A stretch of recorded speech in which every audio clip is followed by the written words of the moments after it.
একটা ছেলের বাইকের দোকানের বাইক দেখে খুব পছন্দ হয়ে যায়, আর সে ওই বাইকের দোকানে ঢুকে যখন বাইক দেখতে থাকে, হঠাৎ একটি মেয়ে ছেলেটিকে দেখে একদম রেগে যায়। কিরে গরিবের বাচ্চা, তুই এই বাইকের দোকানে কি করস? তুই জানোস এইখানকার এক একটা বাইকের কি দাম?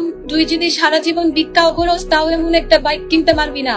আরে ম্যাডাম, আমি বাইক কিনতে পারবো না এটা আপনাকে কে বললো? বা আপনি কিভাবে বুঝলেন আমার কাছে টাকা নাই? তোর ড্রেসের অবস্থা দেখছ? এইখানকার বাইকের যে দাম, তোর এই প্যান্টের পকেটে এত টাকা জমা রাখতে পারবি না, শালা গরিবের বাচ্চা। আচ্ছা আচ্ছা, আপনি আমার ড্রেস দেখে বলতেছেন? ম্যাডাম, আপনি কি জানেন না এখন টাকা পকেটে রাখা লাগে না, টাকা উড়ে উড়ে আসে? ফকিরের বাচ্চা, তুই আমার সাথে মজা নেস? দাঁড়া, তোর এখনই দেখাইতাছি মজা। Manager, manager. মেয়েটির চিল্লাচিল্লি শুনে সেই দোকানের ম্যানেজার সেখানে চলে আসে। ম্যাডাম, কি হয়েছে? কোনো কি সমস্যা?